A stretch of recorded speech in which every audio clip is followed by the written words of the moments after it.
감사합니다. 우리가 모세한테 사랑해 주셔서 우리를 하나님 아버지를 알게 하시고 믿게 하시고 이렇게 예배자로 세워주 하나님, 이 시간 우리가 말씀 받으면서 우리 영혼이 소생하고 주님이 주시는 새 힘을 얻기를 원합니다.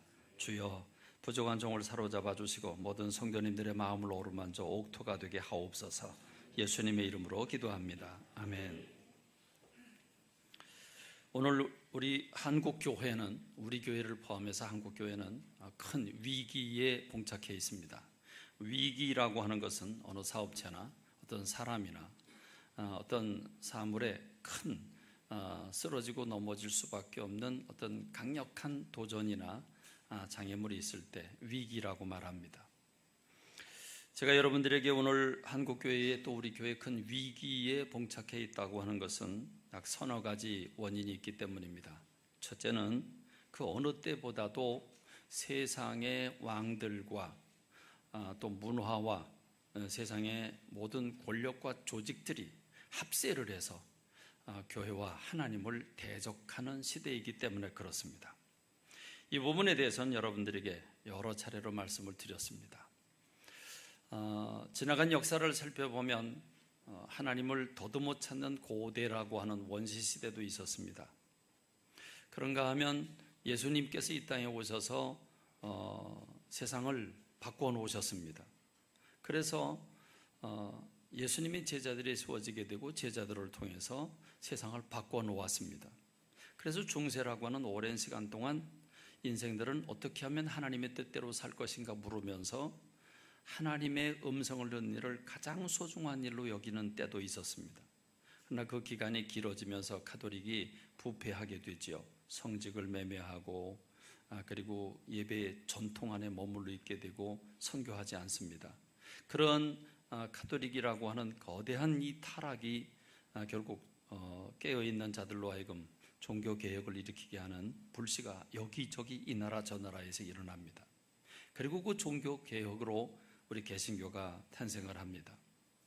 그리고 개신교만 탄생한 게 아니라 이 부패한 가톨릭을 깨우면서 일어난 종교개혁은 잠자는 이성의 세력을 일깨우게 됩니다. 그래서 문예부흥이라고 하는 운동이 일어나는데, 이 문예부흥이라고 하는 운동은 하나님의 노예가 돼 있고 하나님이라고 하는 거대한 울타리 밑에 흑암에 사로잡혀 있는 사람들을 구원해야 된다라고 하는 계몽주의로 발전하게 됩니다. 그래서 하나님 노예가 된 사람들을 해방시키는 이 계몽주의가 근세 철학을 지배하게 되고, 인간은 인간의 힘으로 유토피아를 건설할 수 있다고 하는 소망을 가지고 열심히 과학으로 기계도 만들고 세상을 밝게 이끌어 나가려고 애씁니다.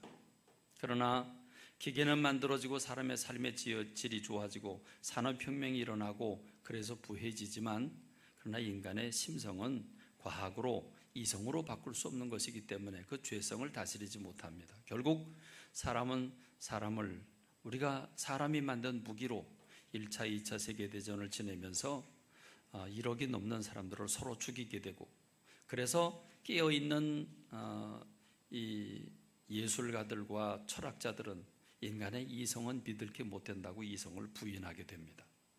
1차적으로 하나님을 부인하고 2차적으로 이성까지 부인하면서 눈에 보이는 것, 가장 확실한 것은 내가 만지고 볼 수 있는 감각이라고 하는 사실을 주장하게 되고, 여기에 철학자들이 하이데거나 니체라고 하는 사람이 가세를 하면서 세상은 감각주의 세상으로, 쾌락을 추구하는 세상으로 바뀌게 됩니다.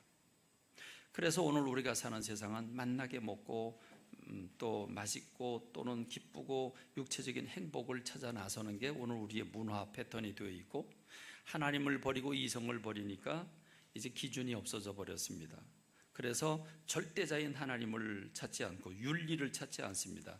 진리를 더 이상 얘기하지 않고 옳고 그름을 찾지 아니하며, 이제 우리가 사는 시대는 어떻게 하면 맛있는 걸 먹고 어떻게 하면 내가 안락을 누리고 사는가, 쾌락을 누리고 사는가, 여기에 모든 관심이 집중되게 됩니다. 이런 시대에 가장 강력한 도전의 세력이 있다고 한다면 교회입니다.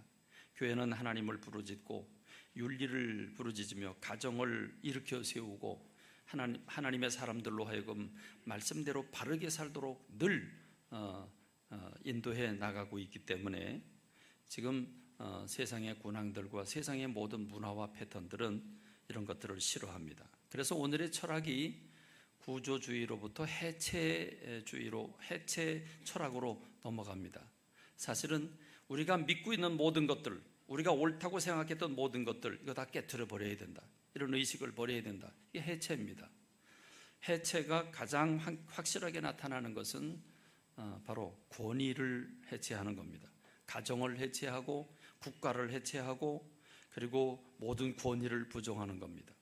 이미 하나님을 버렸고 이미 이성도 버렸고 감각이 최고라고 느끼고 있는 사람들이, 세상의 철학과 예술가들이 이제 우리에게 쾌락만이 옳은 것인데 이걸 방해하는 어떤 것도 다 파괴해야 된다. 그래서 남녀라고 하는 양성이라고 하는 것에 얽매여 놓은 것들을 파괴해야 된다. 사랑을 나누는 방법을 누구도 막아서는 안 된다. 어떤 방법이든 다 옳은 것이다. 그래서 다원주의 또는 상대주의가 되게 됩니다. 그래서 오늘 우리가 사는 세상은 인권이라고 하는, 쾌락이라고 하는 이유로 모든 것을 다 옳다고 인정하는 그런 세상이 됐습니다. 하나님을 버리고 나를 버리고 다 해체시키니까 가장 맨 뿌리로 남는 게 하나 있습니다. 그것은 나입니다. 그래서 다 내 중심이 됩니다. 하나님을 버리니까, 이성도 버리고 다 버리니까 나입니다. 그래서 다 내가 주인이 됩니다. 내가 하는 것은 옳습니다. 남들은 다 틀렸습니다. 이렇게 남이 다른 게 아니라 틀리다고 얘기를 하게 되는 세상이 되게 된 것입니다. 그러다 보니까 가정을 해체하고 국가를 해체하고 국가의 권력을 해체합니다. 그래서 여러분, 어느 나라의 대통령이나 하나님은 세상의 정부도 하나님께서 하나님의 주권으로 정부를 일으켜 세우십니다. 내가 원하는 사람이 되든지 안 되든지 관계없이 하나님께서 세상을 주관하시고 주권을 역사하시는 줄로 믿습니다. 그래서 우리는 내가 원치 않은 왕이라고 대통령이라고 할지라도 하나님 세우셨으니 우리가 그를 위해서 기도해야 된다라고 하는 신앙을 가지고 있습니다. 내가 오늘 청년과 더불어 얘기를 나누는 가운데 저는 우리나라의 대통령을 단 한 번도 나의 왕이라고 생각해 본 적이 없습니다. 근데 목사님 어떻게 그렇게 얘기를 합니까? 어떻게 대통령이 나의 왕이 됩니까? 저는 아닙니다.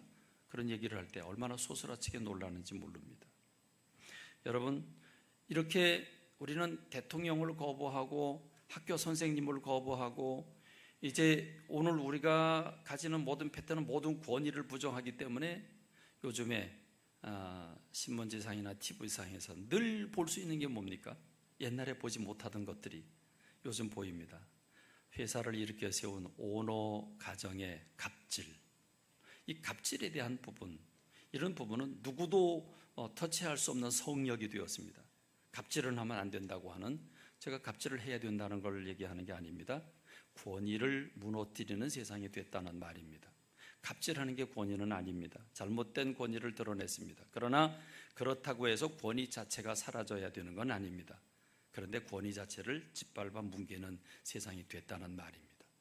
가장 중요한 영향은 교회마저도 세상을 따라가고 있다는 것입니다.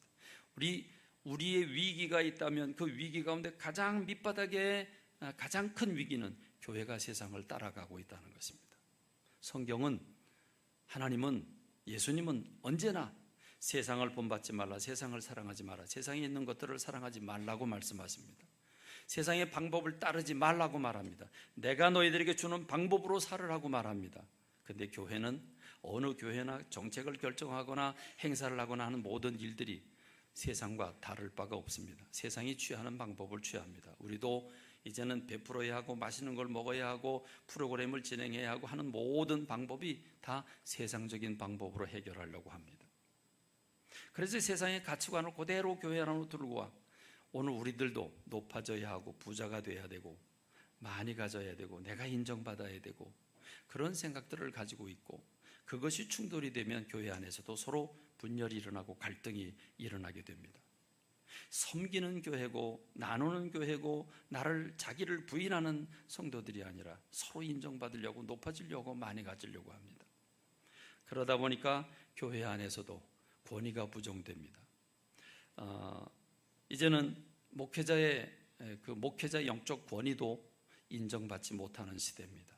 그래서 메시지까지도 판단하게 되고 메시지까지도 주님이 주신 말씀으로 받지 않습니다. 설교라고 하는 것은 두 가지 요소가 있습니다. 하나는 캐리그마와 하나는 디다케라고 하는 요소가 있습니다. 캐리그마라고 하는 요소는 구약시대의 요소입니다. 구약에 하나님께서 하시고 싶은 말씀을 선지자에게 말씀을 부어주셔서 선지자가 이스라엘 백성들에게 와서 하나님께서 이렇게 말씀하셨습니다 라고 선포하는 것입니다. 그래서 구약시대의 선지자는 앉아서 말을 하고 백성들은 서서 들었습니다. 왜냐하면 하나님의 말씀이기 때문에 그랬습니다. 그러니까 선지자는 가감 없이 하나님 말씀을 전했고 성도들은 아멘으로 받았어야 합니다. 그런데 거기에 설교는 디다케가 포함이 됩니다. 디다케는 교육적인 요소죠. 그래서 모세가 최초의 설교자가 되는데 모세는 하나님이 하신 말씀을 백성들이 알아듣도록 교육적인 요소를 가미합니다. 그래서 지난 40년 동안 우리가 어떻게 살았냐, 우리가 어디 가서 왜 불뱀에 물렸고 왜 이렇게 됐냐 그러면서 우리의 삶을 돌아보게 하고 결단하게 하는 설교를 하는 게 모세입니다. 그런데 이제는 설교마저도 성도들이 설교를 내가 가지고 있는 생각을 목사님이 얘기를 하면 아멘, 은혜 받았다고 말합니다. 그런데 내 생각하고 다르면 저 목사님 생각이 틀렸다 이렇게 말합니다. 그렇습니다. 그냥 다르다라고만 말을 해도 이해가 되는데 이젠 틀렸다고 말합니다. 그래서 이제 뛰쳐나갑니다. 교회도 싫다는 거죠. 듣기 싫다는 거죠. 제가 어떤 청년과 더불어 대화를 나누면서 깜짝 마음에 못이 박힌 게 있는데 뭐냐면 목사님, 설교는 일방통행이잖아요. 설교는 일방통행이잖아요. 제가 그 얘기 들으면서 놀랐습니다. 그럼 설교를 어떻게 해야 됩니까? 설교하면서 주고받는 토론을 해야 합니까? 여러분, 설교는 토론이 아니잖아요. 캐리그마가 기본이 되고 거기 디다케라고 하는 요소가 들어가게 됩니다. 그래서 오늘 이 시대를 살아가는 나에게 하나님 무슨 말씀을 주시는가? 그걸 내가 하나님의 음성으로 들어야 되는데 그렇지 않다는 거죠. 내가 가지고 있는 지식이나 감정과 다르게 되면 저거 아니야 라고 부정을 하게 되고 교회까지 떠나는 요소가 생기는 게 오늘 우리가 사는 시대입니다. 그래서 위기가 오는 겁니다. 대한민국의 교회가 지금 위기에 봉착해 있습니다. 그래서 세상의 정부와 세상의 모든 권력과 정치와 철학과 세상의 문학과 문학이 예술이 다 연합을 해서 교회를 대적하고 있습니다. 인터넷 안에 들어가면 교회를 욕하는 얘기를 아주 도배되어 있습니다. 교회가 망해야 나라가 산다 이런 말까지도 흘러나기도 합니다. 그렇습니다. 오늘 우리는 그런 시대를 살고 있습니다. 이젠 더 이상 전도가 되지 않습니다. 집집마다 대문을 두드리고 길거리 가는 사람들에게 전도지 나누어줘서 예수님 믿겠다고 돌아오는 사람은 거의 없습니다. 이젠 전도가 오히려 시대를 역행한다고 짜증내고 화를 내는 그런 시대를 갖고 있습니다. 그렇습니다. 청량리역 앞에서 회개하고 예수 믿으라고 예수 믿고 천국 가라고 하는 전도하는 사람들 가끔 보는데 그런 사람들을 보는 시민들의 의식은 저런 미친놈들 이렇게 생각하는 경향이 우리들 속에 있습니다. 교회는 위기를 맞고 있습니다. 점점 교회는 줄어들고 있습니다. 세상은 교회를 공격하고 있습니다. 목회자의 권위도 땅에 떨어졌습니다. 목회자가 말씀대로 살지 못해서도 그랬고 또 세상적인 권위를 무너뜨리는 해체 철학이 세상을 지배하고 있기 때문이고 교회는 무기력해져 가고 있습니다. 성도들이 세상을 사랑하고 더 이상 기도와 말씀 가운데 머무르려고 하지 않기 때문입니다. 그리고 사모하는 사람들은 뜨거운 불을 사모합니다. 갑자기 뭐가 확 달라지기를 원합니다. 신비적인 걸 체험하기를 원합니다. 그러나 참된 뜨거움은 무엇입니까? 뜨거움은 깨달음이고 깨달음은 감동으로 나타납니다. 깨달음은 말씀에서 오고 깨달음은 기도에서 옵니다. 말씀과 기도 가운데서 주님과 더불어 주님이 주신 말씀으로 아멘 받으면서 마음이 뜨거워서 그곳으로 그 말씀 붙잡고 살아가는 게 신앙생활입니다.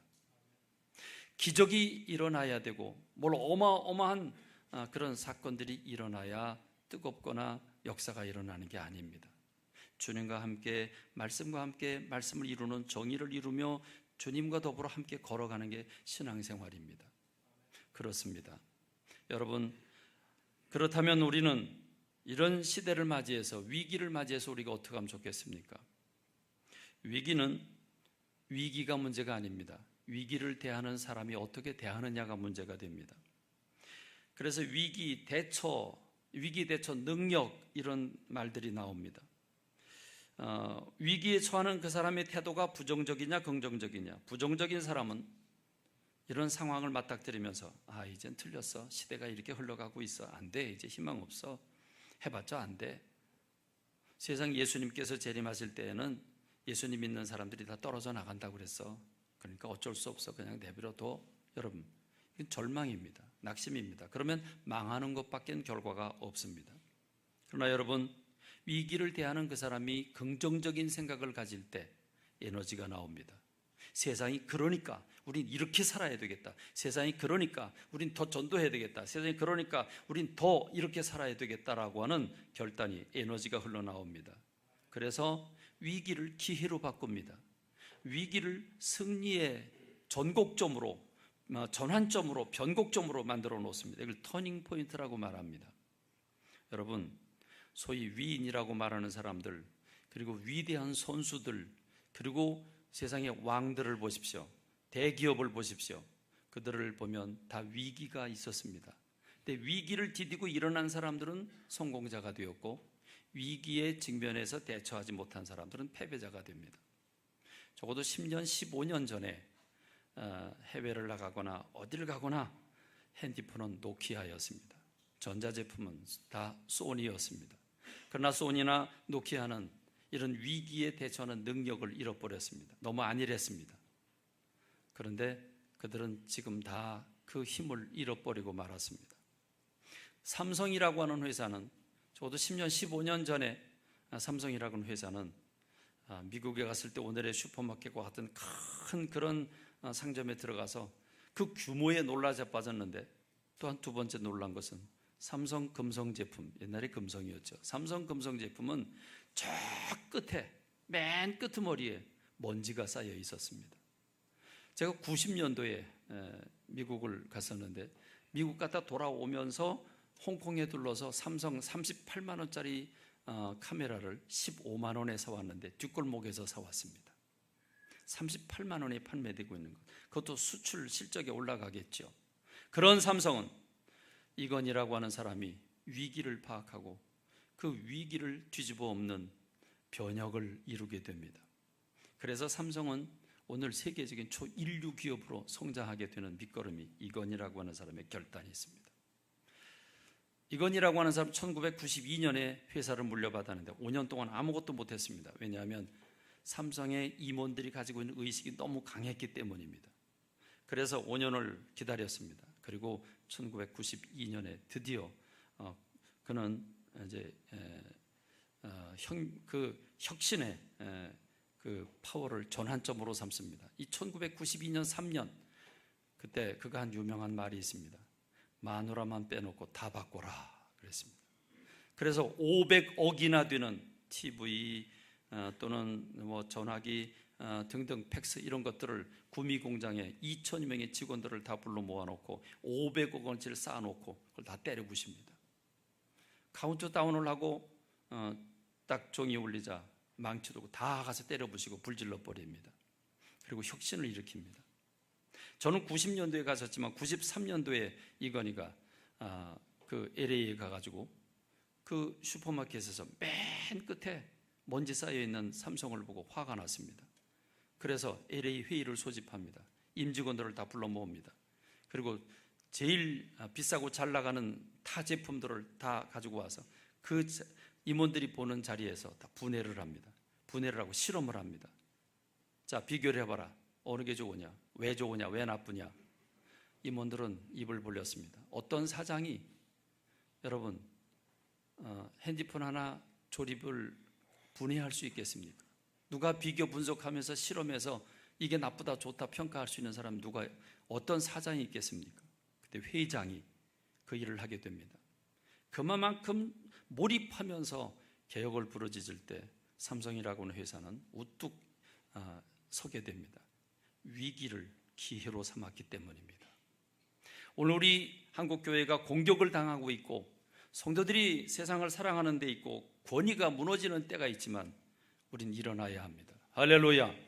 일어나야 합니다. 왜냐? 예수님도 이 공격을 받아 십자가에 못 박히셨습니다. 12제자 가운데 11제자가 다 십자가에 못 박혔습니다. 다 순교를 당했습니다. 예수님이 세상에 사람들을 보낼 때 내가 너희를 이리 가운데 어린 양을 보내는 것과 같다고 했습니다. 밥상 차려주는 것 같다고 했습니다. 그런데 여러분, 세상이 이겼습니까? 교회가 이겼습니까? 교회가 이겼습니다. 10명의 황제가 대를 이어서 기독교를 비판하고 말살 정책을 세웠지만 결국 그 로마는 두 손을 번쩍 들고 로마의 국교는 기독교를 선언하게 됩니다. 여러분, 그때나 지금이나 위기는 동일했습니다. 그러나 위기를 대처하는 능력이 오늘 우리에게 있어야 합니다. 뒤로 물러가면 망한다고 했습니다. 우린 뒤로 물러가서는 안 됩니다. 우리가 믿고 있는 하나님은 전능하신 하나님이십니다. 우리 하나님은 오늘도 우리와 함께 하시는 주님이십니다. 그 전능하신 하나님을 믿는 우리가 어째서 절망해야 합니까? 어째서 우리가 뒤로 물러가야 합니까? 우리에겐 오직 전도라고 하는 살아있는 하나님의 능력이 오늘도 존재합니다. 전도는 안 되는 게 아닙니다. 전도는 안 되는 게 아닙니다. 그래서 오늘 저는 여러분들에게 정재준 장로님을 소개합니다. 장로님은 생활 가운데서 법무사인 당신께서 집사에게 만나고 거래하는 은행, 그리고 만나고 거래하는 법원, 그가 다니고 있는 사람들, 만나는 사람들을 전도합니다. 그리고 수백 명, 지금 한 해에 막 150명을 결신을 하고 등록을 시킬 정도로 그렇게 뜨겁게 지금까지 전도해 왔습니다. 지난 8년의 세월 동안 있었던 일을 여러분과 함께 오늘 오전 시간 잠깐 나누고 오후의 시간에는 좀 더 깊이 가족 전도 스토리를 나누게 될 것입니다. 정재준 장로님만 답은 아닙니다. 그러나 하나님께서 우리에게 정재준 장로님을 보내서 우리의 이 위기의 부정적인 전도, 어렵다고 하는 이 개념을 깨트리기 위해서 우리 주님이 정재준 장로님을 보내준 줄로 믿습니다. 오늘 정재준 장로님을 통해서 도전을 받으시고 우리가 위기로부터 승리로 이끌어가는 전환점이 되기를 주님의 이름으로 축원합니다. 우리 장로님 나오시겠습니다. 할렐루야. 네, 제가 작년 10월 여러분 25주년 창립 25주년에 와서 올화수 3일간을 전도 부흥 집회를 그때 하고 이제 8개월 만에 다시 여러분을 만나 뵙게 돼서 제 역시 너무너무 반갑습니다. 목사님께서 말씀하신 대로 이 복음을 흘러 보내야 되겠는데 이 전도를 해야 되는 사명은 우리 모두가 다 잘 알고 있습니다. 그런데 어떻게 우리 삶의 현장에서 흘러 보내야 될 것인가? 저도 역시 장로로 제가 섬긴 게 한 20년 가까이 섬기는 동안에 죄송하지만은 그것을 흘러 보내지를 못했습니다. 오늘 우리 민관식 장로님처럼 기도할 때는 우리 안산 반월공단 시가공단에 그리스도의 계절이 임하게 하옵소서. 저를 하나님 나라 확장되는 도구로 사용해 주옵소서. 이 기도를 참 늘 대표기도 할 때마다 하고 늘 장로의 그 옷을 입고 우리가 그렇게 해야 되지 않겠냐 하는데 저 문을 딱 나갈 때에는 내 사업장 경영, 내가 관심 있는 그 모든 분야에 내 생각과 에너지를 쏟아붓다 보니까 여기에 대한 것은 또 잊어버리고 그냥 전혀 거기에 대해서 적용을 못하다가 저는 그러면 어떻게 삶의 변곡점을 맞이해서 그러면은 이렇게 오고 있는가? 이 부분을 잠시 여러분에게 한 20분 동안 말씀을 드린다면은 어떻게 해서 처음 그 계기가 있었을까? 오늘 분명히 성령님께서는 저를 통해서 이 자리에 서게 했을 때에는 하나님이 찾는 한 사람이 계속 주목하고 저는 계시라고 믿습니다. 기대가 되시죠? 예. 그래서 저는 오늘 이 자리에 선 목적은 뭐냐? 제가 전도자로 살아보니까 비로소 사람 사는 것 같고 비로소 행복을 제가 알고 있어요. 그러니 이 소식을 여러분에게 전해야 되겠어요? 혼자만 딱 가지고 있어야 되겠어요? 전해야 되겠죠. 우리가 예수를 만나서 너무너무 행복하니까 내 이웃에게, 내 친척에게 전해야 되겠다는 그 마음과 똑같이 저는 여러분에게 굿뉴스를 전하고자 하고, 여러분은 거기에서 분명히 성령님 주시는 힌트를, 여러분에게 주시는 마음의 울림을 주실 겁니다. 우리 방송실에서 혹시 그 PPT 띄울 수 있나요? 하나. 예. 그래서 저는 이렇게 변곡점을 그리게 된 첫 계기는 뭐였느냐? 마태복음 4장 19절에 있는 말씀처럼 어느 날 2008년 가을에 너 나를 따라오라. 그리하면 내가 너를 사람을 낚는 어부가 되게 하리라. 이 말씀을 제가 2008년 가을에 이미 알던 말씀이었지만은 한 줄기의 빛으로 제게 임했을 때 제 자신의 모든 인격이, 제 삶이 대혁명이 일어나는, 그렇구나. 하나님이 나에게 향하신 기대치는 바로 사람을 낚는 어부였는데 나는 지금까지 모든 것을 내 성을 쌓는 사람, 어떻게 하면은 소득을 더 올릴까, 어떻게 하면은 내 취미생활을 더 할까, 어떻게 하면 노후 생활을 어떻게 할까, 어떻게 하면 여행을 좀 다니는데 어떻게 할까, 오늘 점심을 뭘 먹을까, 주로 그런 데 관심을 솔직히 털 차 있었습니다. 근데 지금 봤던 그 말씀이 저에게 하나의 빛으로 임했을 때에는 이제는 살아가는 내 목적이 사람을 낚는 업으로 내가 살아가야 되겠구나. 왜? 하나님의 뜻이고 하나님이 나를 향한 기대치고, 또 생각해 보니까 그렇지 않습니까? 누구든지 내가 알고 있는 사람에게 예수님을 만나게 하지 아니한다면 어떻게 되냐? 예수님을 만나게 하지 아니한다면 내가 아무리 그에게 온갖 것을 다 해준다 할지라도, 모든 것을 다 줘서 구제한다 할지라도 유익이 없지 않겠는가, 그런 생각을 이제 가지면서 어떻게 현장에서 말씀을 적용할 것인가. 그때부터 저는 이제 이 말씀 앞에 마음을 이제 결단한 겁니다. 마음을 먹은 거예요. 그러니까 여러분도 지금 마음을 안 먹으니까 지금 이 자리에서도 각자 여러 가지 문제가 있을 겁니다. 지금 내일 사업의 부도가 지금 위기에 있는 사람, 직장에 실직의 위기가 있는 사람, 여러 가지 갈등 구조에 있는 위기 앞에, 개인 각각 나름 위기 앞에 과연 하나님은 왜 그러면은 사람 낚는 어부가 되게 하란가? 또 두 번째는 그러면은 사람 낚는 어부란 무슨 의미인가? 꼭 전도지를 들고 나는 전도합니다 이렇게 사는 것이 그 일인가? 저는 8년을 하면서 이렇게 정리를 했습니다. 사람을 낚는 어부라는 것은 나는 그동안에 내 목표 바벨탑을 쌓기 위해서 계속 달라고만 하나님을 내 문제 해결사로 그냥 사용하면서 이 새벽 기도의 자리에 또는 어느 순간에 기도할 때만 하나님 저 이거 해결돼야 돼요. 이게 거래가 돼야 됩니다. 이런 직업 문제가 있는데 이걸 해결해 주세요. 계속 졸라대는 졸라신자. 졸라신자가 됐어요. 그런데 사람을 낚는 어부가 딱 돼야 되겠다는 마음을 딱 먹으니까 이제는 너는 주는 자가 되라. 내가 너에게 다 공급해 줄 테니 너는 주면서 살아보지 않겠니? 여러분 얼마나 좋은 말씀입니까? 만약에 대기업 회장이 당신 이 아이템에서 공장 지으면 내가 100% 책임을 질 테니 너 이 사업 해라. 그럼 안 할 사람이 지금 누가 있겠습니까? 최소한 삼성이 어느 여기에 있는 사업하신 분은 더 당신 이거 투자하시죠. 내가 100% 보장하겠습니다. 그래도 할 겁니다. 그런데 하나님이 이제 내 모든 것을 너 공급해 줄 테니 너 이거 한번 주면서 살아보라. 이러니까 그때부터 마음을 제가 먹자. 바로 어떤 효과가 있는 게 아니라 베드로도 어떻게 됐습니까? 그 예수님을 만나고 그 3년 동안 있었지만은 베드로도 치명적인 하자 있는 사람으로 됐습니다. 그런데 베드로가 변화가 된 것은 어떻게 해서 변화가 됐죠?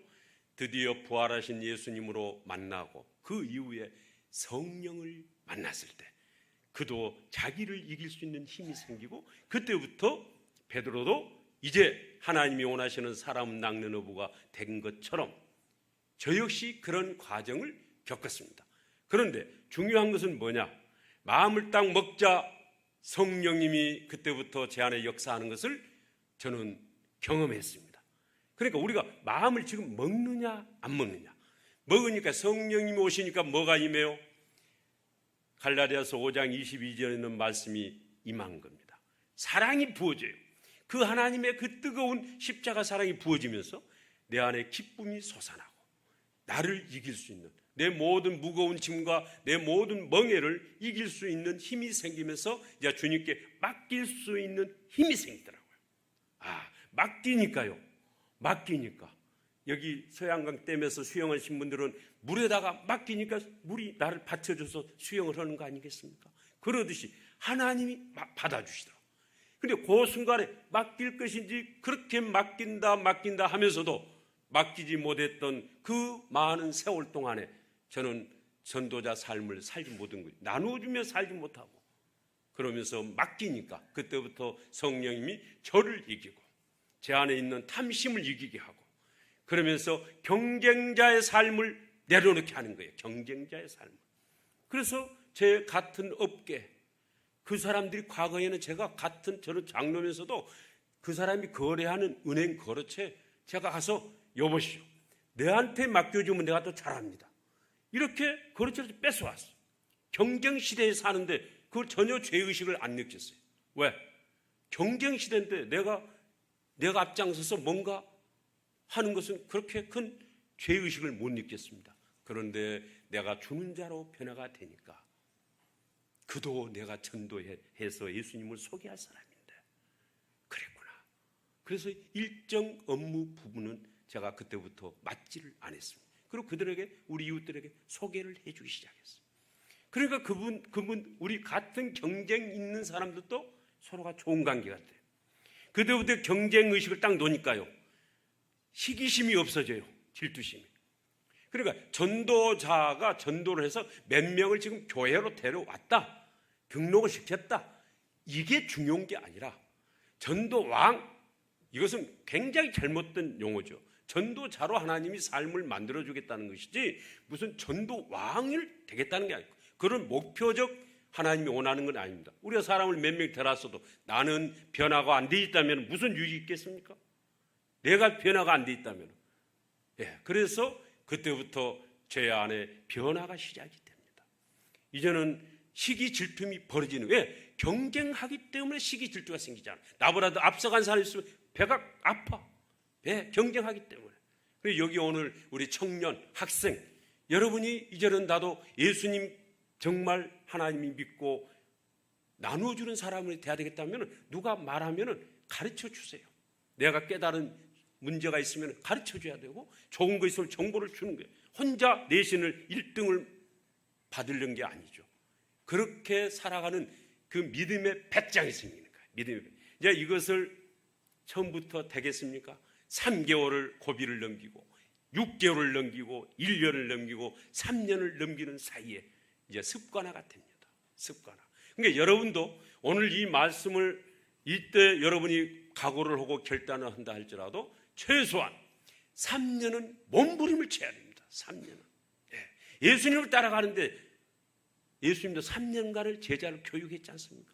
최소 우리 예수님을 따라가는데 그런 한번 예수님께 내가 거래해야 되겠다. 제가 그때는 아주 그 부분을 절대 하나님 앞에 이 부분만큼은 내가 놓치지 말아야 되겠다. 이걸 제가 매일 다짐하는 거예요. 주님이 붙잡아 주시 아니면 저 이거 금방 뒤돌아섭니다.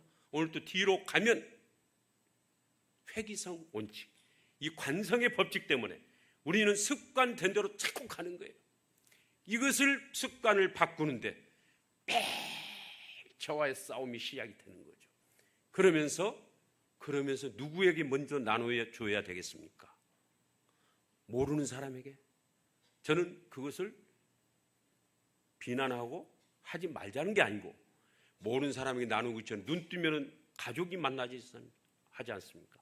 내 가정에서부터 나눔을 가져야죠. 내 가정에서부터. 내 직장, 내 사업장, 내가 알고 있는 거래처 사람들, 갑이든 을이든 요즘은 갑을 지니까. 그런데 저는 제 사업이요, 을입니다. 다른 사람이 저를 맡겨줘야 제가 그 일을 해서 생업을 되는 건데, 그러니까 저는 대부분이 99%는 제가 갑을 모시고 사는 거예요. 그 갑에게 특히 전도를, 예수님을 소개한다는 게 또 너무너무 절벽이에요. 그러나 저는 하나님이 내가 머무는 자리에서 내가 알고 있는 사람을 내가 예수님을 소개하자, 이런 원칙을 정했기 때문에 제가 그렇게 시도를 하면서 1년은 완전히 실패를 했습니다. 처참한 실패. 왜? 그냥 만나는 사람마다 예수 믿어야 됩니다. 하나님 당신을 사랑합니다. 우리 교회에 나와보시죠. 저희 교회가 그래도 브랜드가 있는 교회인데도 불구하고 저희 교회 담임 목사님이 명성 있는 박인관 목사님처럼 명성 있는 목사님인데 불구하고 교회 자랑하고 목사님 자랑하고 했더니요, 그냥 바로 하나님 자랑 했더니 한 사람도 나온 것이 아니라 저는 최소한 몇십 명을 따라 나올 줄 알았습니다. 그러니까 이렇게 착각을, 제가 아주 위대한 착각을 했어요.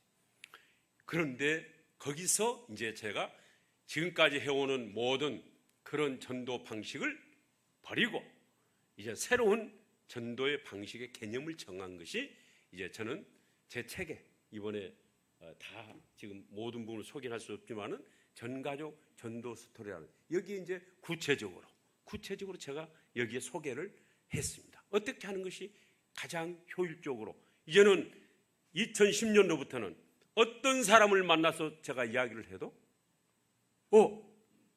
정재준 장로, 정재준 법무사, 우리 종교 이야기 하지 맙시다. 그런 이야기 하려면 우리 모임에 나오지 마세요. 이런 소리를 제가 한 번도 들은 일이 없습니다. 여러분 굉장히 궁금하시잖아요. 그 전에는 제가 모임에서나 식사하면서나 누구든지 만나고 하면은 그 이야기를 했더니 우리 종교 이야기 하지 맙시다. 그럼 여러분 더 이야기 할 수가 없습니다. 그래서 관계를 어떻게 열어야 될 것인가. 그때부터 저는 언어의 비결을 성경적으로 깨닫고 말로 처음에 시작하기 때문에 언어를 제가 사용하는 황금 언어를 성령님이 주시는 지혜를 가지고 사용을 하기 시작했습니다. 그 다음에 이 관계를 계속적으로 좋은 관계를 맺은 다음에 어떻게 복음을 그 자리에 뿌릴 것인가. 그 다음에 예수님을 어떻게 소개할 것인가. 바로 하나님, 우리 교회 하면은 또 거기서 딱 우리 마음을 딱 닿는다. 그래서 그럼 어떻게 해야 될 것인가. 이렇게 하던 중에 또 성령님이 주신 지혜로 이제 언어에 대한 방법과 예수님을 소개하는 방식과 그 다음에 태신자를 내가 가슴에 품었다. 품으면 어떻게 해야 될 것인가. 이 태신자는 그때부터 저는 기록하기 시작했습니다. 이런 수첩에다가 이제 기록하기 시작. 매년 이 수첩이 이제 수첩에다가 사람들을 만나면은 이제 기록을 했어. 왜? 기록을 안 하면 우리가 아무리 기억력이 뛰어난 사람도 금방 그 사람은 내 관심에서 사라집니다. 그래서 관심에서 내 안에 항상 남게 만들려니까 어떻게 말하냐면은 관심의 레이더망, 영적 레이더망에 머물게 하기 위해서는 기록보다 더 좋은 방법이 없는 것 같아요. 그리고 정확하게 이야기를 해줘야 돼. 정확하게 그분이 고향이 어딘지, 나이가 뭔지, 취미가 뭔지, 그리고 그들 가족의 자녀가 누군지, 그 부인 이름이 누군지 물어봤으면 적어놔서 다음에 만날 때 제가 여기 와서도 박인관 목사님 사모님, 우리 이진주 사모님 이렇게 해야지. 이 금주 사모님 이렇게 하면 안 되지 않습니까? 정확하게. 성경적으로 요한복음 10장 3절을 보면 뭐라고요? 양을 각각 불러 인도하나니. 하나님 방법입니다. 내가 너희 머리카락을 세고 있다. 각각 하나님은 우리 맞게 사랑을 부어주시다. 그래서 그 방법이 똑같이 우리가 태신자도 그렇게 섬겨야 된다. 그럼 섬기는데 어떻게 섬겨야 되느냐? 섬기는데 우리가 일반 육적인 자녀도 잉태를 하면 어떻게 해요? 10개월간은 태교를 하지 않습니까? 그러니 저는 한 사람을 정하면 내가 최소한 10번은 섬기자. 10번 찍어서 넘어가지 않는 나무가 없다. 그런 속담도 있고, 바로 왕이 10번의 재앙을 만나서 이제 그가 굴복하듯이 저는 최소한 10달이 아니라 영적 의미로 10번은 내가 그분을 섬기자. 자, 태신자라고 우리가 작정을 하고 교회마다 하는데, 태신자라고 해놓고 교회에다가 적어놓고 내가 한 번도 이에 대해서 태교를 하지 않았다면 결국은 어떻게 됩니까? 다 유산시키고 마는 거예요. 그러니까 연말에 가서도, 연말에 한 해가 가는데도 항상 나 혼자 와서 예배를 드리는 거예요. 그래서 저는 이렇게 하는 내 모습이 너무너무 안타깝고 너무너무 하나님께 죄송한 거예요. 그래서 하나님, 제가 하나님한테 받은 그 사랑만 생각을 해도 너무너무 귀한데, 최소한 제가 하나님이 저에게 붙여주신 그 귀한 소중한 영혼을 10번은 제가 섬기겠습니다. 그런데 놀랍게도요, 10번을 섬기기 전에 8, 90%는 5, 6번만 되면은 당신이 만난 그 하나님을 내가 어떻게 해야 만나겠습니까? 그때 이제 저는 교회를 나와야 될 이야기를 설명을 하고, 왜 교회가 필요한지, 교회에 나와서 말씀을 들어야 하는지를 설명을 하고, 교회에 나오면은 그를 교회한테만 넘겨주는 게 아니라, 그렇잖아요. 자녀를 출산을 했으면은, 교회 등록했으면 우리가 출산으로 생각을 해볼 수가 있는 거예요. 영적 의미로.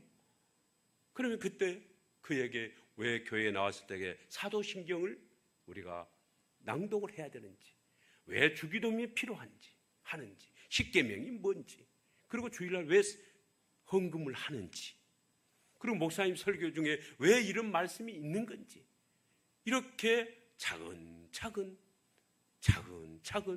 그에게 설명을 해주고, 궁금한 것을 물어서 또 설명을 해주고, 요한복음 3장 16절은요 반드시 제가 그분에게 심어줍니다. 요한복음 3장 16절을 심어주지 아니하면은 그는 교회를 보다가 시험 들면은 떠나갈 수도 있고, 인생의 중요한 것은 교회로 데려오는 것보다도 더 중요한 것은 예수님과의 관계를 잘 매칭을 해주느냐가, 이게 사람을 낚는 어부가 해야 될 가장 중요한 일 아닙니까? 그러니 내 가정에서도 내 가족이 뭔가 예수님과 관계가 지금 삐뚤어져 있으면은 그것을 회복해 주는 것이 전도자의 삶입니다. 교회 와서도 우리 장로님이나 권사님들이 집사님 보니 뭔가 처져 있어, 예수님과 관계가 바로 잘 안 돼 있으면 그것을 회복시켜주고 용기를 주고 격려해주는, 이게 전도자 삶이라 이 말. 꼭 새로운 사람을 데려온 게 아니라 계속 만나는 사람들마다 용기를 주고 꿈을 주고 격려를 주는 거예요.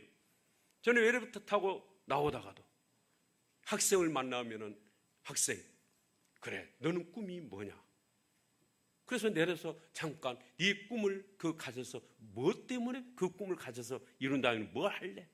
또 물어봐주고, 그리고 너는 이렇게 해서 하면은 꿈을 이루어질 텐데, 그래서 또 적어가지고 한 번에 우리는 한 방 하나는 없습니다. 또 다음에 만남 기회를 갖고 그렇게 하는 거예요. 제가 지난주일에도 한 법원 공무원 과장인데, 그 공무원 과장이 이제 제가 잘 이제 예수님을 소개해서 그 전 가족이 나왔어. 전 가족이 나와서 신앙생활을 정말 다 교육 제가 받으라는 거 다 받고 또 신앙생활 잘 하는 것 같더니, 제가 지난달 한번 체크를 해보니까 가나안 신자가 돼 있어요. 가나안 신자. 여러분, 가나안 신자가 뭔지 아세요? 가다가 나가지 않는 신자를 가나안 신자라고 그래요. 우리 여기 광명교회는 그런 분이 많이 않기 때문에 여러분이 잘 모르는데, 가나안 신자가 돼 있는 거예요. 그래서 다시 제가 만났습니다. 어디에서 만나서 그와 식사를 하면서 다시 만나기 전에 어째 하겠습니까? 매일 그러니까 길을 가다가도 기도하는 거예요. 지역을 위해서도 선포기도 하고, 나사렛 예수의 이름을 명하노니 우리 안산 지역에 있는 모든 음란의 영과 자살의 영과 미혹하는 영들은 떠나가라, 이렇게 선포기도 하고, 그 영혼을 위해서 아무개 그 영과 혼 속에 있는 어둠의 영들은 떠나갈지어다. 또 선포기도 하면서. 그러니까 제 생각이 잡념이 들 겨를이 없어요. 잡념이 들 겨를이 없어요. 예. 똑같은 시간 24시간을 과거에는 가졌었는데 그때는 왜 한 사람도 예수님을 소개를 못 하다가 마음만 딱 먹고 잡념을 없애고 낭비를 줄이니까 해도 충분히 감당할 수 있는 여력이 생기더라. 그러면서 무엇을 먹을까 마실까는 하나님이 책임을 져주시는 거예요. 이것을 제가 8년 동안을 지금 이것을 경험을 하고 있는 거예요. 예. 그래서 그 공무원 다시 만나서 우리 과장님, 그분을 손을 놓치면은 인생의 성공이 아닙니다. 당신 안에 여러 가지 문제가 있겠죠. 그래서 문제를 쫙 들어줬어요. 그 문제를 푸는 방법이 또 이야기를 해주면서 2시간 동안을 들어주고 다시 해서 과장님, 다시 그분을 또 만나야 됩니다. 우리가 그분을 만나지 않으면 이 실타래를 풀 수 있는 방법이 없습니다. 그랬더니 그가 다시 눈방울에 눈물을 흘리면서 장로님이 또 하라는 대로 제가 또 도전해 보겠습니다. 그것을 제가 제 말과 설득력 있는 지혜로 한다고 해서 그분이 눈물을 비치겠습니까? 성령님이 감동을 주시는 거예요. 그러니까 우리는 준비가 돼서 성령님이 복음을 흘러보낼 준비가 되면은 우리가 그런 말을 할 때 성령님이 그 마음을 움직이는 거예요. 그 눈빛이 달라져요. 눈빛이 달라. 안 하니까 우리가 경험이 안 되는 거예요. 그런 목적을 가지고 안 만나니까. 예. 그래서 이분은 상처가 좀 있기에 그 상처 회복을 잘 할 수 있는 저희 교회 부목사님이 화성 쪽에다 세운 교회가 아주 부흥되어 있는 교회가 있는데 그 목사님만 교회로 당신 나가봐라. 그래서 3주 전에 이제 나갔대. 계속 체크를 하니까 그 목사님 말씀대로 회복이 됐습니다. 3번째 나갈 때 그래 오늘은 내가 같이 만나서 그 목사님도 내가 소개하고 당신 내가 다시 한번 점검을 해야 돼. 그래서 제가 지난주에 다시 나가서 그 앞전에 또 어느 은행 지점장을 그 교회에 제가 또 보냈거든. 그래서 같이 예배 드리고 다 3주 이상 제가 그 교회에 정착한 것을 보고 정식으로 안내를 하고 그리고 제가 늘 여기 올 수도 없고 그런 이 교회에서 이제는 잘 양육을 해 주십시오. 이렇게 했는데요. 그러니까 이 전도자 삶은 누구를 만나든 내가 나눠주는 거예요. 나눠주는데 어떻게 나눈다? 희망을 주고 꿈을 심어주고 용기를 주고 다시 일으켜 세워주고. 그러니 어떻게 되겠습니까? 그러니 삶의 의미를 깨닫는 거예요. 그러니 내 안에 기쁨이 샘솟는 거예요. 과거에는 그런 전도자 삶으로 살지 않을 때에는 어떤 현상이 있었을까요? 여기서 말씀을 들을 때 새벽기도 와서 기도하고 큐티를 할 때 엄청난 영적 비밀이 깨달아집니다. 와, 환희가 와. 그렇죠? 여러분, 이 말씀이 이런 뜻이었구나. 희열이 왔는데 행복감은 제가 맛보지 못했습니다. 그냥 일이 잘 될 때는 순간 찰나적인 행복이 있었어. 여러분, 서로 옆에 사람에게 한번 이 질문 꼭 한번 해봅시다. 서로 직분을 아시면은 장로님, 권사님, 집사님 진정으로 행복하십니까? 한번 물어봐 주세요. 눈빛을 보면서 진정으로 행복하십니까? 네. 이 말에 즉각적으로 머뭇거림이 없이 예수님이 좋으세요? 그럼 머뭇거림 없이 나 그분 때문에 춤추며 살아요. 나는 애자만 봐도 설레입니다. 이렇게 말이 나와야지. 머뭇거리는 거 이건 문제가 있는 거예요. 행복하지 않다. 행복하다. 행복은 너무너무 좋으니까 늘 표현이 나오는 거예요. 저절로. 사랑과 기침은 뭐예요? 숨길 수 없다. 그랬잖아요. 왜? 기쁨이 넘치면은 숨길 수가 없는 거예요. 그래서 행복을 저는 어떻게 비로소 지금 8년 동안을 이렇게 춤추며 살아오는가? 그 비결은요, 삶의 의미는 깨달았어요. 그런데 이것을 적용을 하면서 현장에서 적용을 하면서 제가 예수님을 소개할 때 사장님요, 나는 그분을 35세 그분을 만났습니다. 그분을 만나기 전까지 저는 내가 누군지, 죄가 누군지, 무엇인지 인생의 의미를 모르고 살았어요. 죽음이 두려웠어요. 그래서 저는 술로 밤을 새웠고 게임 중독이 돼서 마누라의 그런 가정에도 충실히 못했던 그런 사람이었습니다. 그런데 35세 제가 그분을 만났어요. 그분을 만나고 보니까 내가 누군지를 알았습니다. 내가 누군지를, 내가 어디서 왔는지를, 어떻게 나 지음받은지를 저는 알았어요.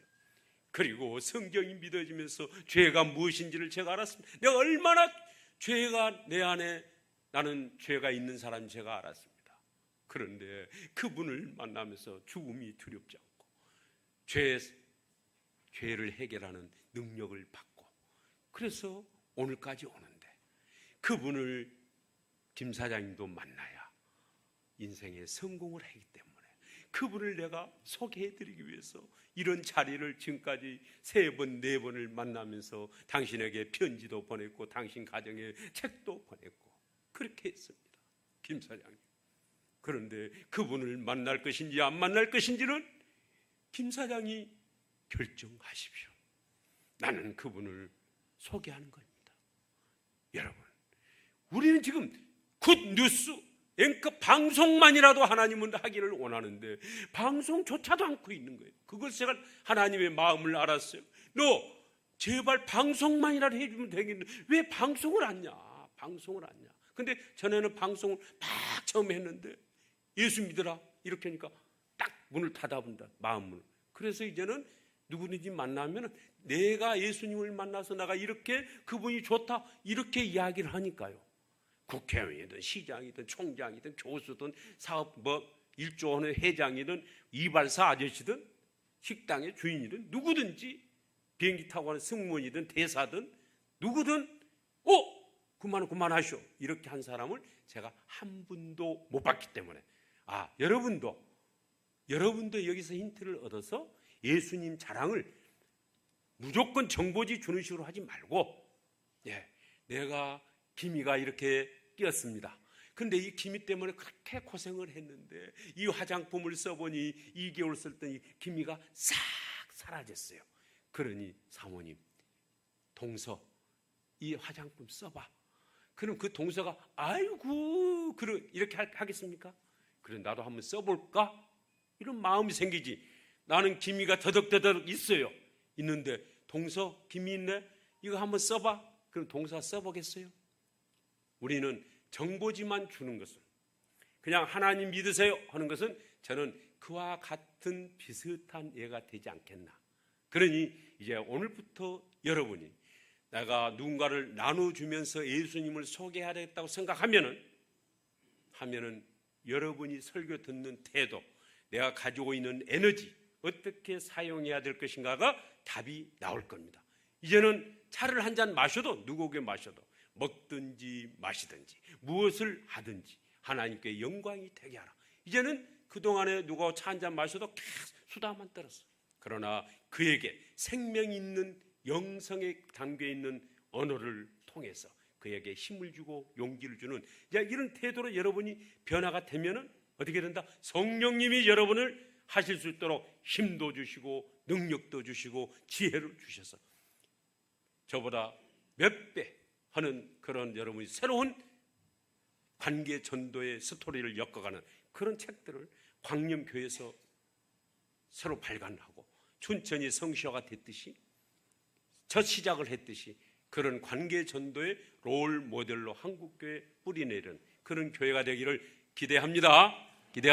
그래서 오후에는 이제 어떻게 하면은 전 가족을 나오게 하고 또 왜 전도를 하면은 더 뭐가 되는지 조금 더 심도 있게 이야기하면서, 이 책은 아마 여기 미리 보내서 했는데 한 조금 있는 것 같아요. 그러면 제가 이 책을 혹시라도 늦게 오늘 여러분이 필요하신다면 저 1층에 그 친교실에서 제가 사인도 하고 이렇게 하겠습니다. 하여튼 여러분과 만남을 주신 그 성령님께 감사를 드리면서 오늘 제 말씀을 마치겠습니다. 감사합니다.